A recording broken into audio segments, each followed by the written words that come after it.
वो कहते हैं कि ये सारा दिन तो बिजी रहता है, रिसर्च किस वक्त करता है, इसको सारी खबर वहीं से मिलती है क्या?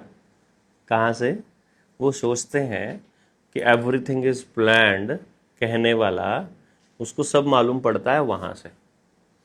भाई, थोड़ी बहुत अक्ल ना हो तो किसी से पूछ लेना चाहिए, बल्कि उसी से पूछ लेना चाहिए। षड्यंत्र समझना है तुमको, उसके लिए कुछ समय होना चाहिए। और जिस वक्त तुम लोग अपना घरों में बैठकर दुबके हुए थे ना, उस वक्त हम इस खेल को समझ चुके थे। जानना ही है आपको। तो ये पीछे आप किताबें देख रहे हैं ना दोनों साइड में, ये उस पूरे खजाने का एक हिस्सा है, छोटा सा, जिसमें आपको पता चलता है कि ये खेल कैसे चलता है, जिनका जिक्र हम बार बार करते भी हैं। तो इस पूरे षड्यंत्र को समझना है और आइडिया को लेना है तो जरा ये किताब पढ़ लीजिएगा, ठीक है? अब जान लीजिएगा। ये नाम लेके बताऊं क्या? Psychology of money. ये किसने लिखी है मालूम है? मॉर्गन हाउसल ने। जेपी मॉर्गन की फैमिली से ही है। जेपी मॉर्गन 13 फैमिलियों में से है। वो अपने षड्यंत्र बताते हैं। द ह्यूमन एटमॉस्फेयर, ये किसकी लिखी हुई है? वॉल्टर जॉन किलनर की, ठीक है? ये तो प्रेमचंद की कहानियां हैं। ब्राइडा, ये नॉवल है, खैर इसको ये पढ़ने के लिए, ये भी नॉवल है। The spoke Zarathustra, it's a conspiracy, ठीक है? मेटामॉर्फोसिस, अगर ना पता हो तो। द ब्रेव न्यू वर्ल्ड, ये न्यू वर्ल्ड ऑर्डर कैसे, ब्रेव न्यू वर्ल्ड, ये किसकी है? ऑल्डस हक्सले की, जिसने एक बहुत फेमस किताब और लिखी है। ये कौन सी है? द आर्ट ऑफ वॉर, पढ़िएगा। The mind of God, animal farm, जिसका मैं जिक्र करता हूँ, ये जॉर्ज ऑरवेल की, ये एनिमल फार्म और 1984, ये 1984 का ये पूरा सेट है। ये गिफ्ट के लिए रखा था मैंने, किसी को देना था, ये मेरे पास वैसे है। The count of Monte Christo, कभी पढ़िएगा, आपको मौका लगेगा, आपको मालूम पड़ेगा। द डेथ ऑफ मनी, ये डेथ ऑफ मनी क्या है मालूम है? कि किस तरह से डिजिटलाइज किया जाना है, किस तरह से इसको पढ़ा जाना है। अब आप नहीं पढ़ते हैं तो इसमें हमारी क्या गलती है भैया, ठीक है? Autobiography of a yogi, Paramahansa Yogananda के बारे में। ये novel Yuval Noah Harari, brief history of tomorrow, इसमें कोई डाउट आपको है कि इस किताब में क्या? सिंगुलैरिटी इज नियरर, ये क्या है? सिंगुलैरिटी, ये वो किताब है जिसकी वजह से सुशांत सिंह को मारा गया था। ये जब बता दिया था, when we merge with AI, कि एआई का इम्पैक्ट क्या पड़ेगा ह्यूमन बॉडी के ऊपर, और वो किस तरह से शरीर को, ह्यूमैनिटी को ख़त्म करने के लिए है, ये उसके लिए है। द एनाटॉमी ऑफ थॉट, आदमी सोचता कैसे है, इसको समझना है आपको, पढ़िएगा। The origin and machinery of the mind, इनग्लिन की। फिर the small is beautiful, study of economics as people mattered, ठीक है? शुमाचर की है, ये लिखा होगा, आपने पढ़ा होगा, विंटेज शुमाचर, कभी पढ़िएगा कि आपको इनका मौका लगेगा। ये भगवती चरण वर्मा की चित्रलेखा, अब इसको पढ़िएगा। New breed satellite terrorism in America, कि किस तरह से सैटेलाइट से एक एक घर के अंदर वो निगरानी रखे हुए हैं, इसकी जानकारी, ठीक है? वुल्फ मैसिंग, ये कौन था मालूम है? ये जो the true story of the Russia's greatest psychic, जो अपने दिमाग से सब कुछ करवा सकता था, ये भी आपको पता लगेगा, इसकी स्टोरीज भी बीच बीच में मिलेगी। The 5 people you meet in heaven, ठीक है? Author of the Tuesday with Morrie. The body electric, शरीर जो है हमारा, बिजली किस तरह से हमारा शरीर काम करता है, इस चीज़ के लिए 1984, ये तो जॉर्ज ऑरवेल की आपने देखी ही होगी, ये तो सुना ही होगा। इट्स कॉन्स्पिरेसी अगेन, ठीक है? ये आपको बार बार पढ़नी पड़ेगी। एंड लाइफ 3.0, ये इस तरह की किताबें आपको पढ़नी पड़ेंगी, बहुत सारी किताबें पढ़नी पड़ेंगी, तब जा कर के आपको थोड़ा बहुत समझ में आना शुरू होगा। कॉपी पेस्ट वाले लोगों को ये समझना थोड़ा मुश्किल है, या उनको समझाना थोड़ा मुश्किल है, लेकिन फिर भी हम अपनी तरफ से कोशिश कर सकते हैं। ये किताबें मैंने सिर्फ इसलिए बताई है कि जिनको पढ़ने का शौक़ है वो यहाँ से समझ सकते हैं कि चीज़ें कैसे रन कर रही हैं। ये बातें वो लिख करके जाते हैं।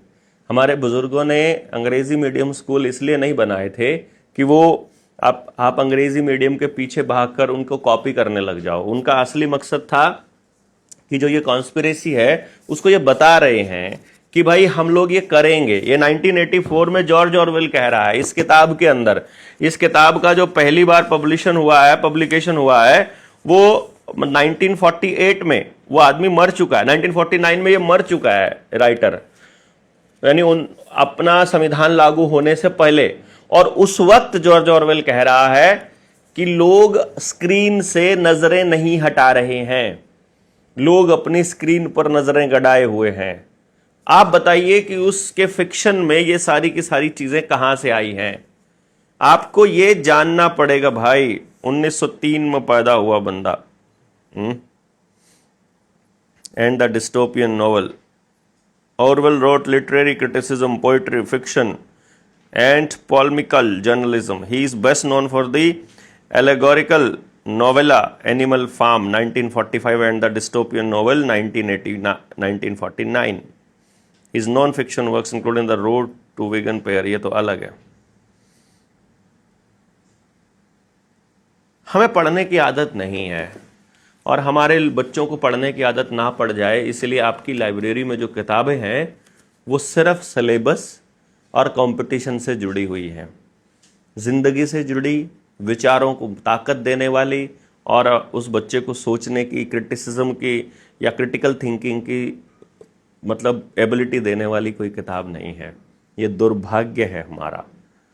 और अपने बच्चों को किस तरह की किताबें पढ़ानी चाहिए, किस तरह का एक एनवायरनमेंट बनाना चाहिए, मैं कोशिश कर रहा हूं कि अभी यशस्वी एक अपना व्लॉग शुरू करेगा। इन किताबों में क्या क्या लिखा है आपको सब बताता जाएगा और स्टोरी टेलिंग के माध्यम से बच्चों की क्लास लिया करेगा। सैटरडे संडे या फिर मंडे ट्यूसडे कोई भी दिन वो चूज़ करेगा जिसमें हमारे जो जीएसएम के साथी हैं वो अपने बच्चों को ला सकते हैं उसके पास, और वो बैठ कर के फिर सारे बच्चों को कहानी सुनाएगा। असल में वो कहानियाँ उन बच्चों की क्रिटिकल थिंकिंग को इम्प्रूव करने के लिए होंगी। साथ में वो इनकी इमेजिनेशन, उनकी मेमोरी, उनकी कंसंट्रेशन, उनके विजुअलाइजेशन पे भी काम होगा। साथ में हम उनके मैथमेटिकल एबिलिटीज़ को भी इम्प्रूव करने की कोशिश करेंगे। जब तक हम लोग इस तरह का काम नहीं कर रहे हैं, आप अगर इस मुहिम में जुड़ना चाह रहे हैं तो आप मैसेज कर सकते हैं 9518170000 पर। और साथ ही साथ अपना जेएसएम की जो ट्रेनिंग हो रही है 14, 15, 16 जून 2026 को जुलाना में, जींद के जुलाना में महाराजा अग्रसेन धर्मशाला में, उसके अरेंजमेंट्स के लिए भी हमारे पास फंड्स नहीं हैं। तो आपसे निवेदन है कि आप इसी नंबर पर सहयोग भी भेज सकते हैं। साथ ही साथ अब अपनी किताब जो अपनी बुक है उल गुलान, उसको भी आप बुक कर सकते हैं। उल गुलान 7 तारीख को हमें मिल जाएगी और आपके पास डिलीवरी चालू हो जाएगी 14, 15, 16 तारीख के बाद। जिन लोगों ने बुक करी हुई है वो अपना जो ट्रांजैक्शन आईडी है और वो सारा कुछ लेकर के आ जाएंगे। इस किताब की जो अवेलेबिलिटी है, अभी हमने इसको हार्ड कवर में थोड़ा बड़ा करके और थोड़े से पेजेस को बड़ा करके बनाया है। तो आप पढ़ेंगे, आपको अच्छा लगेगा। दोनों किताबें जो रुपया मूल्य का मापक और ये किताब है, इनका मिक्स एक किताब हम लोग बना रहे हैं। वर्मा जी ने अपनी किताब को लॉन्च किया है बिना मेरे फोटोग्राफ के, सिर्फ इसलिए कि वो ये कह रहे हैं कि भाई और उनके साथ कुछ लोग हैं जो पहले तो अपने विरोधी हैं, वो लोग जो उनको लेकर के आए थे और एक विरोध में एक पूरा एम्पायर खड़ा करने की कोशिश की थी कि साथ में हम करेंगे, और वो ये कहते हैं कि नहीं, तुमको काम नहीं करने देंगे। और वही लोग तरह तरह की बातें करते रहते हैं। वो आपको बताएंगे कि भाई किसी ने मोर्चे को तोड़ दिया है। भाई हमने आज तक ज़िंदगी में किसी को ना ही तो ये कहा है कि तुम मोर्चे से चले जाओ, ना ही किसी को ये कहा है कि तुम नहीं आ सकते हो। किसी की बात किसी को कैसे समझ में आती है आई डोंट नो, लेकिन इस मोर्चे की सबसे बड़ी खासियत ये है कि ना तो इस मोर्चे में किसी ने किसी को आज तक शामिल किया है और ना ही किसी ने आज तक किसी को इस मोर्चे से निकाला है। हमारा काम करने का एक तरीका है, जिसको पसंद है वो हमारे साथ है, जिसको नहीं पसंद है वो हमसे अलग है। इसमें खिलाफ होने का तो कोई मतलब बनता नहीं। मुखालफत करने का क्या मतलब है? हम सब लोग एक लड़ाई लड़ रहे हैं जो दुनिया की सबसे बड़ी ताकतों के खिलाफ है। इसमें कुछ मंदबुद्धि किस्म के लोग अपने ही लोगों को कमज़ोर करने की कोशिश करते हैं। मुझे लगता है ये बहुत ही घटिया किस्म का काम है। दुश्मन इस मानवता का मैं नहीं हूँ। दुश्मन जो हैं उनको आप टारगेट कीजिए। उनके खिलाफ बोलने की आपकी औकात नहीं है, उनके खिलाफ बोलने की हिम्मत नहीं है, और मेरी मुखालफत करते हैं आप। मेरी मुखालफत करके क्या निकाल लेंगे भैया? मेरा बिजनेस आप ठप नहीं कर सकते क्योंकि मुझे कुछ करना नहीं है बिजनेस। मेरी वोट आप काट नहीं सकते, मुझे आपसे वोट चाहिए नहीं। मेरा आप क्या बिगाड़ लेंगे? हम लोग रोज लोगों तक पहुंच रहे हैं, कितना पहुंच रहे हैं इसका अंदाजा आपको नहीं है। एक अगर मैं अपना पेज अगर आपको दिखाऊं, जैसे मैं आपको ये दिखाता हूं, ये अपना जनता सरकार मोर्चा का देवेंद्र बल्हारा का पेज जब आप देखते हैं तो आपको मालूम पड़ेगा कि लोगों तक रीच किस लेवल पर अपनी बढ़ी हुई है। ये आपने पेज देखा होगा, ये वाला पेज देवेंद्र बल्हारा का पेज। इसको आप बल्कि क्लिक करके जब आप नीचे जाएंगे तो इसमें आप ये जो रिकमेंड करने वाला ऑप्शन है ये भी प्लीज़ आप रिकमेंड करिएगा। लेकिन मैं जो दिखा रहा था वो ये दिखा रहा था कि इसकी जब आप रीच पे जब जाते हैं तो आपको मालूम पड़ता है कि इसकी रीच जो है इस पेज की 39 मिलियन है। एक मतलब ये एक महीने की जो रीच है वो 39 मिलियन है। ये एक की पेज की है। अब मैं आपको दूसरा दिखाता हूं जो जनता सरकार मोर्चा का पेज है। जनता सरकार मोर्चा का पेज, ये पेज है जनता सरकार मोर्चा का। आप सारे लोग जानते ही हैं इस पेज को। ये 1,90,000 इसमें फैमिली जुड़ चुकी है। और इस पेज को जब आप देख रहे हैं, इसकी अगर मैं रेंज आपको दिखाता हूं तो इसकी रीच आपको दिखाई देती है, दैट इज 23 मिलियन। 23 मिलियन आप देख रहे हैं इसके अंदर, यानी कि 23 मिलियन। तो 39 मिलियन और 23 मिलियन, इसको आप देखेंगे 62 मिलियन बनता है। 62 मिलियन का मतलब है 6 करोड़ 20 लाख 2 पेजेस की रेंज है ये। अपने फेसबुक यूट्यूब के ऊपर 6 चैनल्स हैं, उनकी अलग रह गई। डॉक्टर देवेंद्र बल्हारा वाला पेज है, उसकी अलग रह गई। देवेंद्र बल्हारा हिंदी में है, उसकी अलग रह गई। और अपने जो इंस्टाग्राम पर जो आईडीज हैं 2, उसकी अलग रह गई। इस तरह से सिर्फ हम ये बात करते हैं ना, तो आप इससे अंदाजा लगा सकते हैं कि हम लगभग 2 से 3 करोड़ लोगों तक डेली पहुंच रहे हैं इस इन्हीं पेजेस के ऊपर। फिर उसके बाद निडर बंटी चैनल है, वो बंटी कितना जबरदस्त 6 लाख फॉलोअर हैं उसके, वो डाल रहे हैं। जनता सरकार मोर्चा हरियाणा का पेज है। जनता सरकार मोर्चा के और कितने सारे पेज हैं जो लोगों ने दूसरे पेज डाले हैं। सिद्धार्थ भाई है, एक सिद्धार्थ जो VIP न्यूज़ वाले, ठीक है। ADR लाइव वाला साथी हैं। A1 फील्ड वाले सुशील सिहाग हैं, सिसाई वाले, ठीक है। और भाई राहुल अत्री का चैनल है। फिर आप KK म्यूज़िक एंड एंटरटेनमेंट को आप देखेंगे, वहाँ पर भी निशा शर्मा ने जो पॉडकास्ट किया हुआ है, एक एक दिन की रीच जो है वो 8 मिलियन, 6 मिलियन, 10 मिलियन, इस तरह से 1-1 करोड़ एक पेज के ऊपर है। तो आप इससे अंदाज़ा लगा सकते हैं कि पूरे देश के अंदर जनता सरकार मोर्चा का नाम पहुंच गया है। इसी से उनको जलन होती है, क्योंकि वो जिन लोगों ने, जो लोग सोच रहे थे वो क्या मतलब, जिनका धंधा ही धोखे का रहा हो शुरू से लेके अब तक, उनसे क्या उम्मीद करेंगे? तो वो भी धोखा ही देने की बात करेंगे। इसलिए हम उनके मुंह नहीं लगते हैं। बाकी लोगों को पता होना चाहिए, कोई इस तरह की बात अगर कहता हुआ मिले तो उससे सिर्फ आपने यही पूछना है कि तुमने क्या किया। तुम हमको तो कह देते हो। एक तो गंगू पंडित जी तो बोलते हैं कि इल्यूमिनाती का मेंबर, मतलब वो हाथ ऐसे उठाया हुआ उसको बोलते हैं, मतलब सिंबल भी नहीं बनाया हुआ। और वो सिंबल तुमको मालूम भी है क्या है? ट्रायंगल का सिंबल किस लिए होता है? जो मैंने उसको बताया ये क्या खेल होता है, और वो मुझी को बता रहा है कि मैं पब्लिकली इस तरह से अनाउंस करूँगा। मतलब वो जो जिस शैतानी ग्रुप का मेंबर बना जाता है ना, उसकी एक आंख को फोड़ा जाता है। वो जो एक आंख है ना, वो ब्लैक आई जिसको कहते हैं, वो एक रिचुअल होता है उसकी मेंबरशिप का, शैतानी का। तो जिस दिन मेरी एक आंख काली मिले, जिस दिन ब्लैक आई मिले, उस दिन समझ लेना। तो वो लोग इस तरह से सिंबल बनाते हैं, मतलब आंख के ऊपर ये हाथ की उंगलियों को बांध करके 666 का सिंबल ये बनाते हैं वो लोग। तो वो उनसे वो देखा ना कभी, तब मान लेना कि हम इल्यूमिनाती के मेंबर हो गए हैं। और ढूंढो जरा एक बार फेसबुक पे ना, सॉरी गूगल पे ढूंढ लो ब्लैक आई सिंबल। तो ब्लैक आई वाले कौन कौन लोग हैं, मतलब जिस जिस भी व्यक्ति ने अपनी एक आंख हल्की सी ब्लैक करके फोटो खिंचाया हुआ है, समझ लो वो व्यक्ति इल्यूमिनाती का मेंबर है, जिसने अपनी आत्मा को बेचने का सौदा कर लिया है। ये बातें आपको मतलब गंगू भैया को हम नहीं बताई हैं, वो यहीं से सीख कर गया इसी स्कूल से, और वो हमको ही बता रहा है कि हमें क्या करना है। वो जितनी बातें हैं वो बैठा बैठा सारा दिन देवेंद्र भाई देवेंद्र भाई देवेंद्र भाई। भैया एक एक आदमी का नाम लेना शुरू करूंगा ना, जिस जिसके पैसे खा रखे हैं, पता चल जाएगा तुमको। मैं जब तक शांत हूँ तब तक मैं शांत हूँ। अपना काम पे फोकस करो, जहाँ बहुत बढ़िया रहेगा।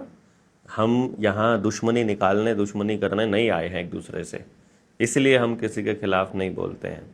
समाज में बैठा कोई व्यक्ति है, अभी कोई हमसे कुछ हो रहा है तो हम कर पा रहे हैं, किसी को किसी को कोसने से क्या फ़ायदा है। मान लीजिए कोई किसान संगठन का कोई नेता है, वो किसानों को ऑर्गेनिक खेती पे काम करना नहीं सिखा पा रहे हैं, वो लोगों को मोटिवेट नहीं कर पा रहे हैं कि आगे फूड क्राइसिस से कैसे बचें। तो भैया हमसे जो हो पाएगा हम अपने लोग तैयार करेंगे ना। इसको क्यों नहीं समझते हैं आप कि भैया हमारा काम है मेहनत करके अपने लोगों को जगाना, बताना। हमारा काम दूसरों की बुराई करना नहीं है।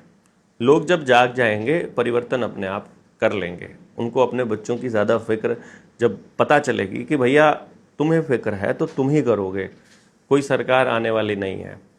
और इस पूरे षड्यंत्र को समझने के लिए 14, 15, 16 को हम जुलाना के जींद में इकट्ठे हो ही रहे हैं, सॉरी जींद के जुलाना में इकट्ठे हो रहे हैं, महाराजा अग्रसेन धर्मशाला में। आप सारे लोग पहुंचिएगा, हर जिले से वहाँ साथी इकट्ठा करने का प्लान है। तो लेटेस्ट सी परमात्मा कितना साथ देता है, लोग कितने खड़े होते हैं। सिर्फ व्यूवरशिप से देश नहीं बदलता है, लेकिन लोगों तक पहुंच करके हम इतना तो लोगों के दिलों में जगह बनाने में कामयाब हो गए हैं कि अब लोग कहने लगे हैं कि ये लड़के ठीक बोल रहे हैं, ये देवेंद्र बलहारा सही बोल रहा है, जनता सरकार मोर्चा ठीक से काम कर रहा है। और इसी नाम का फ़ायदा उठाना चाहते हैं कुछ लोग, जनता सरकार मोर्चा के नाम से कुछ भी शुरू कर देते हैं। हम लोगों का एक ही नंबर है 9518170000। दूसरा नंबर है हमारा जो जागरूक समाज मंच संस्था का है, जिसमें हम लोग जिसमें आप सहयोग राशि भेज सकते हैं। और तीसरी बात यह है कि जो 801 से लेके और 830 तक नंबर हमने अलॉट किए हैं, वो भी आने वाले समय में हम वहाँ पर भी आप सहायता भेज सकते हैं, अपने ज़िले को भी आप भेज सकते हैं। वो अभी जल्दी ही हम इस तरह का प्रोविज़न बनाएंगे कि आप अपने ज़िले को ही मदद कीजिएगा आर्थिक, फिर हमें आप डायरेक्टली नहीं। कोई बड़ा प्रोग्राम होगा तो हम आपसे मदद मांगेंगे, अदरवाइज़ हर किसी को अपने ज़िले को मजबूत करना है। जल्दी ही हम इस पूरी मुहिम को आगे बढ़ाएंगे। आपसे निवेदन है कि आप इस 14, 15, 16 तारीख को जींद के जुलाना की महाराजा अग्रसेन धर्मशाला में आइएगा, अपने इस सामाजिक सत्संग में भाग लीजिएगा, पूरी ट्रेनिंग को समझिएगा क्या षड्यंत्र आपके साथ हो रहा है, ताकि आने वाले समय में हम व्यवस्था परिवर्तन को और मजबूत कर सकें। जय हिंद, जय भारत, जय जोहार।